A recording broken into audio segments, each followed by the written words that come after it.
Okay, y'all, I am back with the Real Housewives of Dubai in a whole new space again. Now, let's see how this works out because usually shit don't tend to work out when I park in the at at the park because we always seeing trade or some shenanigans going on in the background. Then I tried to darn gonna park at the old Walmart location, and I was saying, well, hell, nothing can happen at this place because the Walmart ain't open no more. The hair store is down the way. The Subway is no longer open, honey. We still found, hell, a whole white girl done put her ass right in front of my darn going car searching for something in the bushes, and then Hot Trade pulls up right in front of my car changing the tire. I mean, not changing the tire, but changing the oil or something out of his car. So hopefully we will not have none of those distractions at the social services, honey. So this is episode 5, season 1. So Caroline Brooks meets up with her brother. A few minutes later, in comes none other than Real Housewives of Atlanta, Phaedra Parks. Now, I'm still going to call her the housewife because she's one of the OGs. She was there from seasons 3 to seasons 9.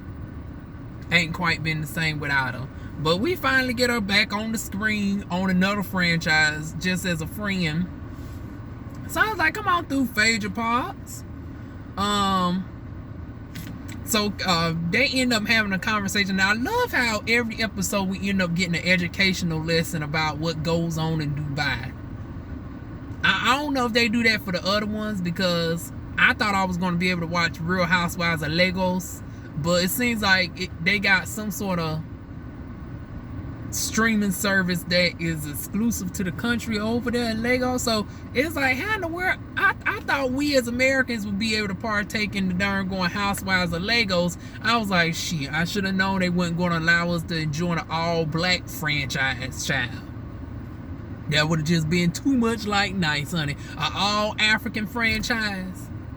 Honey, the more that Bravo comes out with these other shows, the more they low-key be proving darn gonna need it right by the day, honey. But yeah, Caroline ended up mentioning to Phaedra about how the Muslim men have to seek approval for the first wife, and then all the other wives get the same privileges as the first wife. If he can't maintain the lifestyle for all of them, he cannot have multiple wives. Almost what men be trying to do over here in the States, but they be doing a nigga version where they be like, they want to have multiple wives, but they want the wives to be under like a working condition. Like, I never understood the concept of polyamory and polygamy over here in the States. It's like, number one, that shit can't darn gonna fly over here. It's like if the women have to bring all something to the table and then be darn gonna housewives at the same time, it's like, what the hell they need you for at this point? They might as well just become darn gonna sister wives without the husband. Cause because the point of darn going being under the rule of the man is the man supposed to at least bring home the bacon. But if you asking for a woman to bring home 50%, it's like, that defeats the purpose. Just my thoughts. But in the Muslim culture, the man supposed to be the provider, and he supposed to be able to keep everybody accustomed. Hell, she even tried to throw she tried to throw her ex-husband on there onto Phaedra, but she was like, well, he cheats though, but you know he's good. Because you know out here it does cost to cheat. Because I was wondering, I was like, now how does these girls get some of their money and stuff? I understand she's supposed to be I guess she's an esthetician because although you don't have to be an esthetician to come up with an esthetician business, but she trying to come up with this esthetician spot in Dubai, which once again, Caroline, come on and rescue me from North Kakalaki. Come on, girl. I can do some hydrofacial, some dermabrasion, and some chemical peels down in Dubai, honey. Rescue my country ass from up here, honey. They ain't paying like the girls are paying in Dubai, child. But anyways, going over to Lisa. Lisa breaks the news to her 3 children that Miss Goat is going back to the darn going farm, honey. She said if you want to go back to the farm, eat something, knowing damn well the goat fat ass is going to eat, child. Darn gone, the oldest is crying. He trying to negotiate how long they can keep the goat, right? She talking about another week. He talking about, no, let's keep the goat for a year. And Aeon, you done started some shit with this darn gone goat, honey. You done gifted this darn gone girl a whole goat. And the goat's over there eating better than my ass. Eating darn going, because the goat just don't eat regular grass. They got some special fruits and shit for the goat because the goat got upset stomach. I was like, well, damn. I'm a Capricorn. Bitch, adopt me. Shit. I'm over there. I'm hearing all the shit about the special diet, about the upset stomach. Well, bitch, this Capricorn got darn going Crohn's disease. Can y'all adopt me? I know I'm darn going pushing 30 years old. But hell, you can still adopt me. I'm sure the rules are different in Dubai, honey. I'm sure that you can adopt somebody over 18 in Dubai. Shit. Woo. But yeah, y'all, that damn goat eating better than me. They talking about getting rid of the damn goat, sending it back to the farm and stuff. Although that's better than what I thought she was going to do, because she was talking about Jamaican culture and darn gone jerk curry. I thought the darn gone goat was going to be on the darn gone Christmas dinner darn gone list, if you ask me. What else? Oh, the goat is interfering with the sex life. I said, okay, well, yeah, go. Now you starting to mess with hanky-panky time. Yeah, you got to go, child. You done got to the point where you crying at night more than she. She was like, well, shit, I can't even get my freak on at night. Here you go, darn on the husband running out to you in the heat of the night. You get the darn on. What, bitch, what are you crying for? You living in a damn mansion. You got all this special diet and shit. You the purest of water. You in the city of damn gold. They darn gone, everybody loves you. You get groomed and everything, and you over there hooting and hollering at night and interrupting. See, that's what fucked you up. See, if you weren't doing all that, if you weren't doing all that in the heat of the night, your ass would probably still be up there kept lovely. Shit, like I said, I'm jealous of the damn goat over there living better than us. Well, at least better than me, child. I don't know. Some of my doggone viewers probably living upper middle class, but child, at least in them are in the top 0.1%. I don't think I got any subscribers that's living in a damn mansion to that caliber, child. But she feels in her husband about the dick sucking comment that Caroline Stanberry said in regards to Sergio. Her darn husband, needless to say, he didn't take that too well, but he commends his darn wife for taking the high road, because he wouldn't have been able to take the high road. He would have gave Caroline Stanberry a few words. Speaking of Caroline Stanberry, Caroline ends up inviting Aeon to her house. And the first thing I peeped is, because you know we don't, every time one of these girls come on the screen, we end up getting a history lesson about their cultures and shit. Because only the two of the girls are actually like Middle Eastern, Arabic or whatnot, that is from the actual Dubai area. Everybody else is like expats. So Ayan is from the Sudan, and she also lived in England from the age of 18 on up. I think she also had some connection briefly with the United States as well, with some modeling gigs. So she's very well traveled.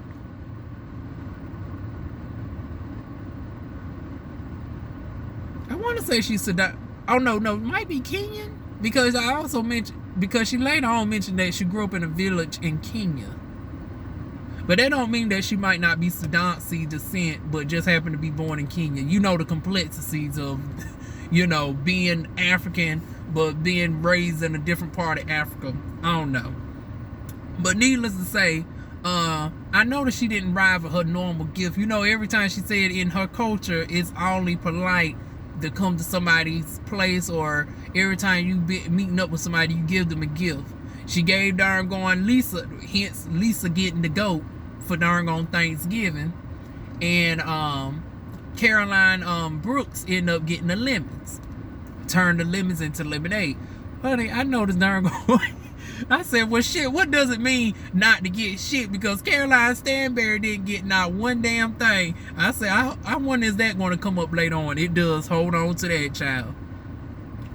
But yeah, they So Caroline Stanberry ends up mentioning about growing up in boarding school and how that made her tough. Now we get a little peep of how her mindset works later on because of how her upbringing and shit.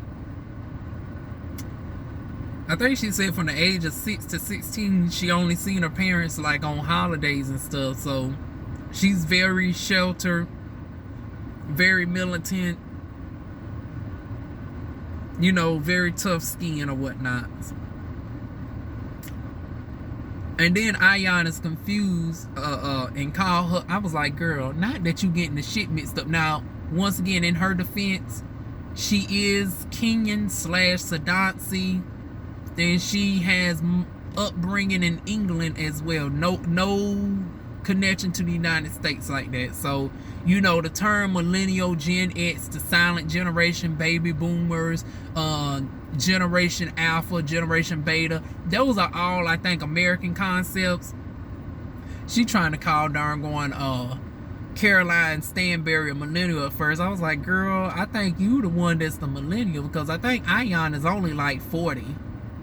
And the term millennial is typically for anybody that's born from year 1980 all the way to like 1995. So you could be as old as 42 and be a millennial.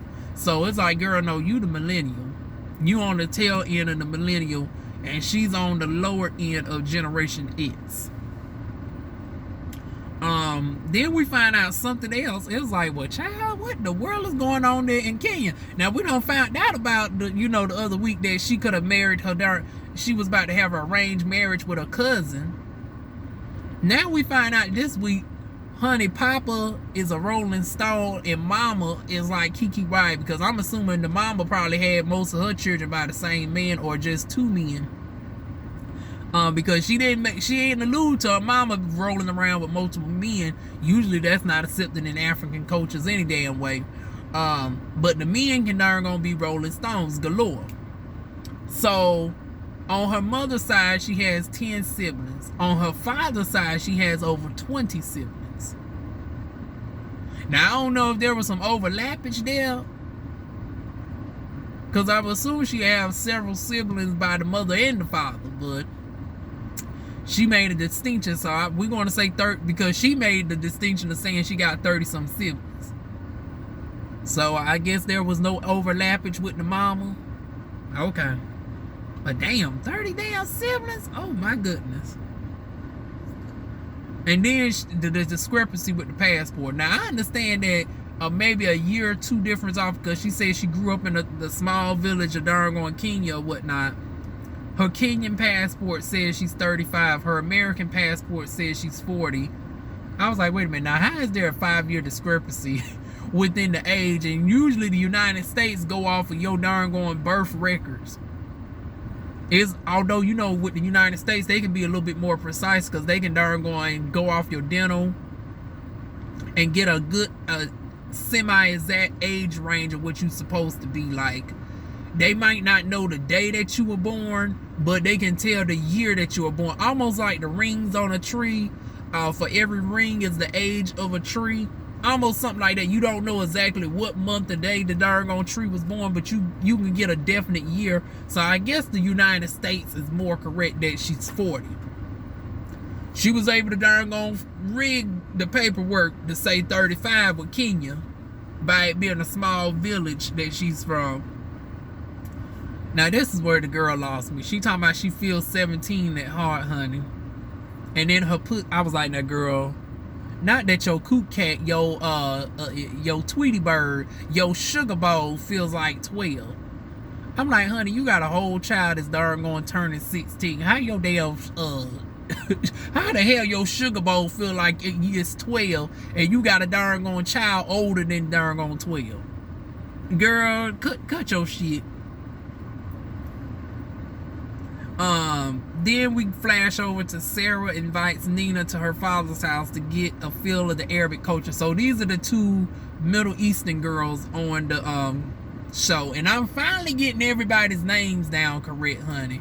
I think it's safe to say I now got everybody's, names correctly, because y'all know I was confusing names, and then certain people had nicknames and shit that was confusing me, because I think they called Nina, at one point I thought they called Nina Lisa. I thought we had two Lisas on the set, one spelled L-I-S-A and the other one spelled L-E-S-A, and then the two Carolines, I had to learn their last names. But yeah, I got everybody's name down pat, honey. Speaking of Cootie Cat, honey, Ayan talking about her Cootie Cat feels 12. Meanwhile, over here, Sarah is saging down Nina's Cootie Cat with some sort of Arabic stuff. And I was like, okay, I'm just looking to hear the spiritual meaning behind this. I was like, is it like over here in America where they talk about the yoni steam and the detox? Honey, she was talking about, well, this ain't going to do nothing, but it's just going to make you smell fragrant. I was like, what? So we just darn going blowing up incense up the hoo-ha just for the fragrance of it. And it was like, number one, she damn single. And she don't look like she ready to mingle or anything. So it was like, what was the purpose of darn going sitting up the hoo-ha? Ain't nobody about to sniff it later on, child. That's just a waste of damn incense, child. What else did we end up getting? Oh, also another lesson. The girl, in her culture, in Sarah's culture, they don't believe in cooking inside the house. They got a whole kitchen that they never cook inside. They have a kitchen outside that they do all the cooking for. So I guess the inside kitchen is just to store the items, from the weather and all of that. In the middle of the night you can get you some milk or stuff like that. But all the cooking and stuff is done outside the house. They said something about it brings in the good spirits and all of that stuff. Then from there, they end up showing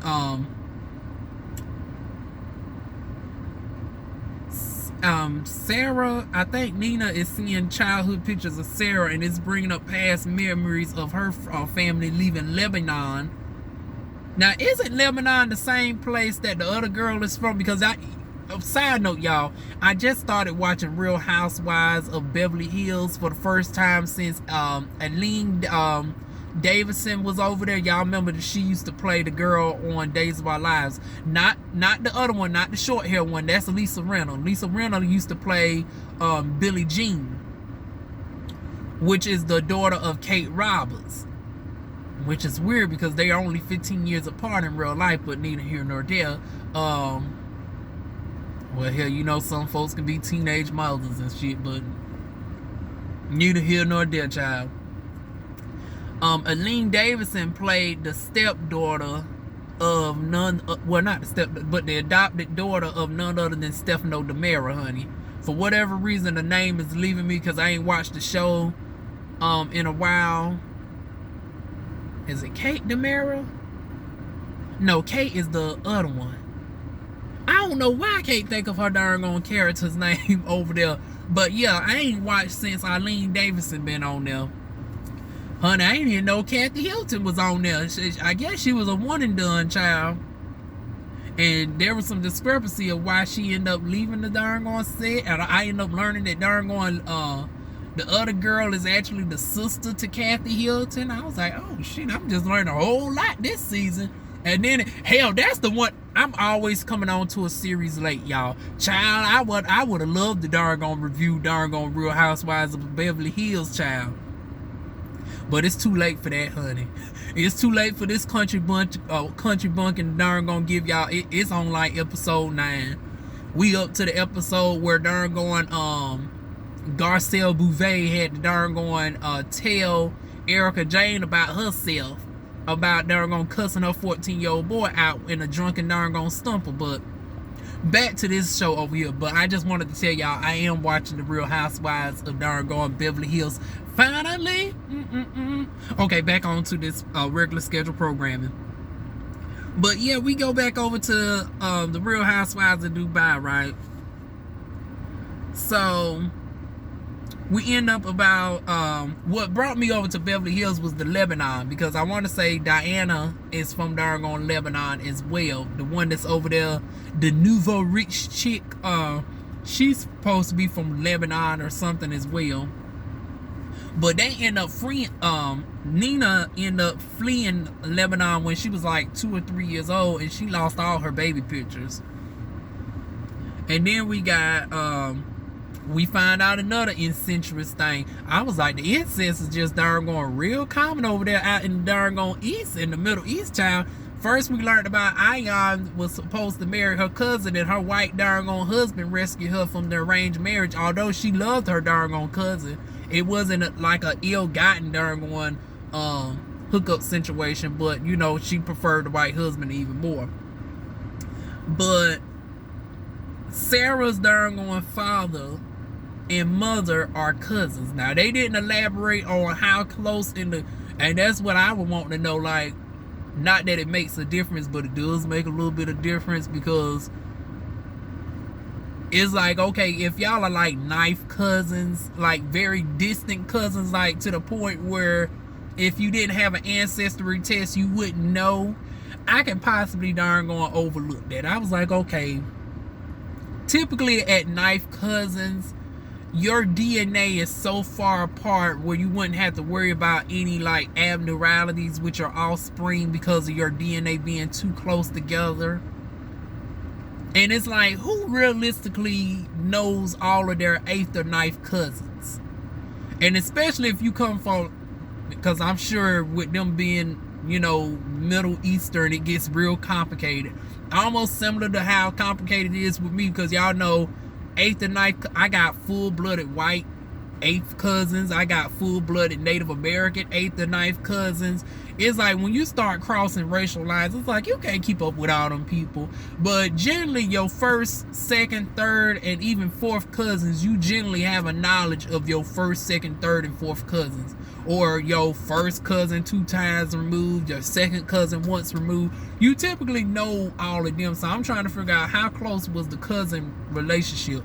Because if it's like a first, second cousin, or a first cousin removed, second cousin removed, okay. But anyways, they liked it. I love it. Got with the mama at the age of 14. But that's not surprising at all. They like to get married when they're young. That you normally everywhere but darn on the States, everywhere but Canada, Mexico. Well, actually, I think Mexico participates in it as well. But anywhere outside the United States, Canada, the United Kingdom, Italy, and France, in Germany, outside of those 6 countries, it's like everybody else don't mind if you hook up with somebody that's 13, 14, 15 years old. I mean, okay, I can possibly see it if the other person is like within like a 3 or 4 year age range. Like, I'm not against an 18-year-old being with a 15-year-old, because it's like, okay, you're not that far off, really. But a 14-year-old with a darn 25, 26-year-old, because that's another thing. We don't necessarily know the age difference with the mama versus the father. They just said the darn mama was 14 when they married the father, but they ain't darn gonna say how old his ass was. But just the fact that y'all had to emphasize that he was 14 as opposed to saying that, you know, both of them got married as teenagers. Because if they were both young, you would have said, oh, both your darn parents married when they was young. But y'all made an emphasis on saying that the mama was 14. Well, how old is his ass? Like, is it giving darn Kimora Lee Simmons and Russell Simmons type teens when Kimora was 16 and darn Russell was like 35 trying to darn holler at Kimora? Is it giving that type of tease? Because he's very gray, and then you know he's brown skinned, and his brown is holding up fairly well, so I can't really clock his age to see, you know, around what age he is, child. But yeah, inquiring minds want to know, child. Next, we get darn Aeon dancing barefoot in the darn mall, child. So everybody is at the mall. Aeon looking like, once again, this bitch is gonna always look like a damn runway model. She got on this darn white and black dress with the feathers all out, like she needs to be on somebody's damn runway. Just to be in the damn mall, child. And she darn let me see. Oh, she's end up meeting up with darn Caroline, no, Lisa fills Ion in about the Caroline Stanberry comments and everything, as Ion tells her that she actually went over to Caroline's house and they are now cordial. So this is an interesting dynamic. Caroline and Ion are somewhat cordial, as darn on Lisa, who used to be cordial with darn on Caroline, they are now on the outs. Then meanwhile at the mall, I want to say it's the exact same mall, we got darn on Caroline Brooks invited everybody to the ski slope. Now Ion done took her darn on pretty woman that have an ass on. She done said, bitch, I am dressed for the runway, not the damn be skiing, honey. So we don't see no more of Ion. We get Lisa. Her name confuses me because it's actually spelled with an E, but I want to say it's pronounced as if it's an I, so it's L-I-S-A, the pronunciation, but the spelling is L-E-S-A. That's why I always want to say Lessa, but it's supposed to be Lisa. But anyways, yeah, they meeting up at the mall, honey. The mall is so extravagant, honey. They got a whole ski resort in the damn mall, in the middle of the damn desert, where the temperature is so hot. We seen one of the girls end up buying $1,200 worth of ice at the beginning of the season just to cool down the pool. $1,200 worth of damn ice because the temperature was like 112 degrees outside. I was like, well, damn, the money that it must cost to have a damn mall where you can have a whole, and it's not no little play, it's a big old decent sized darn on ski thing with the snow and everything in the middle of the damn desert. I was like, now that's what you talking about rich, honey. But anyways, no surprise to me, because it's like wherever you can darn on purchase a license plate for $33 million, honey, this is just all part of the course, child. But this is where she got messy. She darn going to set up a situation where Phaedra could see some fireworks, right? Because she invited Caroline Brooks, and then she also invited Caroline Brooks, but she also invited Lisa, and neither one of them know about the other person coming. Lisa don't necessarily have a problem, but Caroline has a problem. So with that being said, they end up getting there, immediately darn on Caroline. Now it's like she did come with her own darn on ski suit, and it's like I'm with her on that. It's like, well, bitch, we all multi-millionaires. Why am I going to darn going put on some used darn on skis? Like, has it been sanitized or whatnot? It's like, you talking about everybody should dress in darn on ski Dubai darn on. It's like, okay, why didn't you darn on inform her before coming there? That's your first darn on strike. It's like you didn't tell her in advance. I would be irritated too. I done already came in my own ski outfit, and you want me to darn on change, and you done sabotage me with a bitch that I don't even like. It's like, girl, fuck you. Now Caroline Brooks, this is what darn on made me. I mean Caroline Stanberry. This what made me look at you like, what? Because it's like, you did turn around and say, oh, you didn't come out to ski after all. It was like, now, bitch, really? It's like, you could have kept your ass at home. It's like, I'm sure they had tutors and shit there. It's like, you giving ski lessons to darn on Phaedra and darn going, you really didn't care about Lisa. You said, honey, if she falls, honey, you didn't give a damn where that stick lands, child. So you pretty much darn on came just to give darn on ski lessons to Phaedra. It's like, girl, I'm sure they got plenty of darn on ski instructors there. You done got dressed up and not even darn on participating, child. But yeah, that was pretty much that, y'all. Then we go over to the darn on Ion's celebration. First, she gets gifted a darn on red. Once again, the bitch is gonna stay darn on looking gorgeous, child. Honey, I think she even got Cynthia darn on Bailey beat at this point. But she got a darn on red Swarovski crystal dress, and honey, that shit looked at bad ass, child. The entire cast is meeting up for her birthday. Apparently, Ion had her child almost on her birthday, but he arrived around 8 o'clock at night. So they are also celebrating his 16th birthday as she is celebrating her 40th birthday. So she done got pregnant around 23, gave birth at 24. So yeah, we got that. The girls are mentioning the gifts that when everybody got there, right, they started mentioning the gifts, and darn Caroline was like, well, bitch, I ain't getting no damn gift. Was that a subliminal? Ayan talking about, yes, it was. And then in her confessional, she elaborates on it, talking about, well, honey, the best gift that I could have gave you was nothing. Like, once again, now what happened to turning lemons into lemonade? I was like, what happened to that darn turning lemons into damn lemonade, child?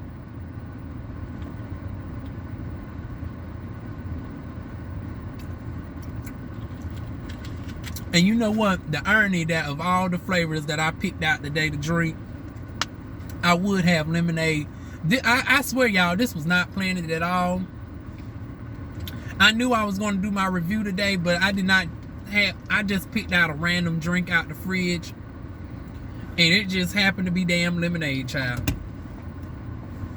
But moving on from that, Stanberry is refusing to sit down with Sergio and her parents on the engagement night and the wedding night. And once again, this is the cultural difference. Due to her upbringing, it's like she barely sees her parents as is. She only talks to her, and then we find out even after school, she only, as a grown woman, she only talks to her parents like 2-3 times a year. So it's like, oh, well, child, she ain't even close to her parents. You talk to your parents just 2-3 times a year. So she ain't even really close to her parents.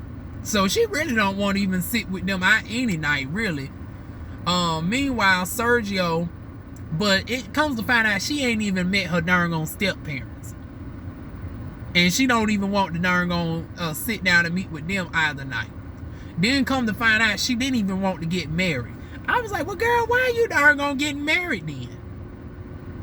Now, because we found out that now in Dubai, you can live together and not, and not be married, because the year prior they said, you couldn't darn live with somebody unless you was married. But now y'all can do that. I don't know if it's still some restrictions because y'all have different cultures, because I think she's Christian, he's Muslim or whatnots. But yeah, for some reason she's going along with a marriage that she really don't even want to. Nina, also being Arabic, she's taking up for Sergio, but honey, Caroline Stanberry don't want to hear none of that shit. And then they sing happy birthday, and that breaks the ice, because it was about to get real heat. I was like, girl, you just made up with Ion, child. It's like y'all in a cordial place and y'all having all these shenanigans going on down to her 40th birthday party. But that's how the episode ends, y'all. So y'all tell me y'all thoughts. Feel free to leave y'all comments down below. Feel free to like, comment, share, and subscribe. And I will see y'all soon with more videos. Hopefully, I might be able to get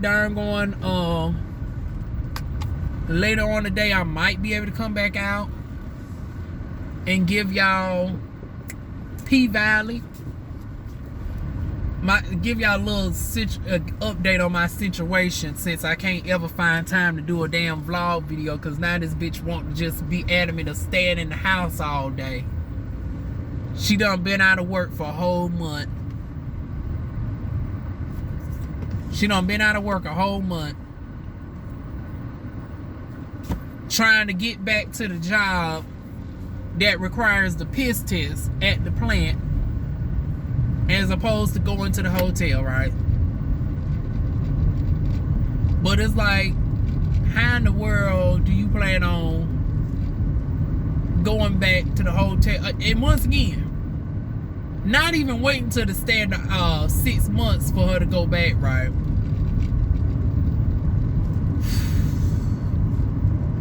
Because she got fired back in darn April. So realistically, she ain't supposed to darn reapply to October, but she wants to go through another program to darn get back to the plant. But it's like, bitch, you darn proving where you want to not obey authority, you want to walk off jobs left and right and shit.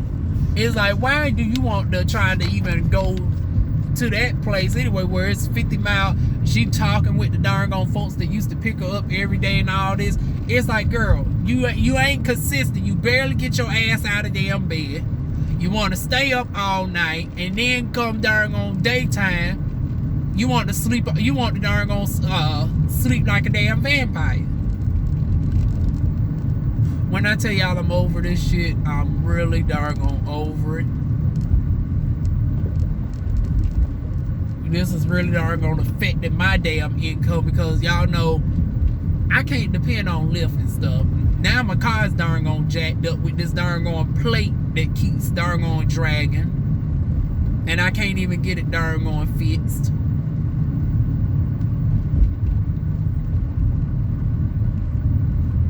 Almost made me wish I didn't even pay that darn protect my car at this point.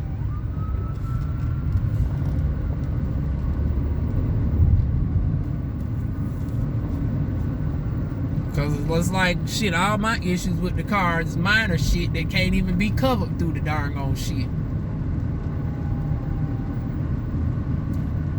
But yeah, y'all, that's a little bit of hell. I might end up darn making this a vlog and just combine it into one and just split it on, tell y'all which part to look at for the review and the other part for the personal. Because like I said, it's gotten to a point where I can't even find time to even do a separate video for like just personal talk no more. Then I don't even know how this shit about to go down with me trying to get back into Amazon. Because I done found out that technically since I resigned and I did not get fired, I can apply back to my job early. Because I was going to wait the 6 months, because they say if you got let go, which is, once again, we all got let go because our contract ended. It's not because of performance factors. Because I signed on as a seasonal customer service agent, right? So we was all set to initially be let go early February. Then they extended it to February 19th. But I said, hell, let me just leave February the 9th, child. So technically, I ain't supposed to apply until like August. But honey, a position that already came open, and I was like, well, shit, it don't hurt to throw my application in the ring. Meanwhile, I'm also gonna put in for Dish as well, because Dish is paying the same amount. And it looks like I would just be on the customer service / tech support side. I won't have to deal with no sales because I ain't trying to do no upselling now. Now I will market and tell y'all about the latest doggone benefits package, because I've done cable, work from home services before. I've done, well, hell, I can't even tell y'all some of them because of NDAs. But it's not the typical ones that you think of. Like I haven't worked with Spectrum. I haven't worked with Direct TV or any of those. But I've worked with some other ones on the commercial end. And then I did something with the satellite. Y'all, I've done had so many work from home job positions, it don't make sense, y'all. But needless to say, I do got some background. It's just been some years. Last one I worked was way back in like 2017. But yeah, they also paying $15 an hour. 40 hours a week. I want to say it's 4 days on days, but they guarantee a minimum. They guarantee 2 days off in a row, which I'm loving that, aspect. Their hours of operation, I want to say, they got it in Mountain Standard Time, so translating it to Eastern Standard Time, I want to say their hours are from 8 a.m. to like 12 a.m. in the morning. So we'll see which one prevails. Y'all keep a lookout on my business channel. But as far as this darn on toxic situation here, y'all just pray for me, y'all.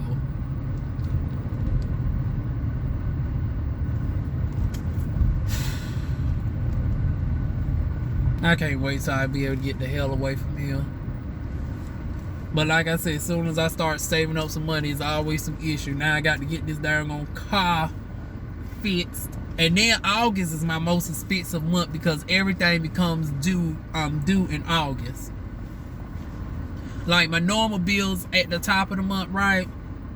But then you compound that with my darn going, because I'm in a state where we have to pay darn on property taxes. It's like, well, shit, I don't even own my damn car. It's like, bitch, there should be a waiver for people who leasing their damn car. I got to pay property tax on something that I theoretically don't even fully own yet. But yeah, in the state of North Carolina, I got to pay my damn property tax on the car. I got to renew my darn on car insurance.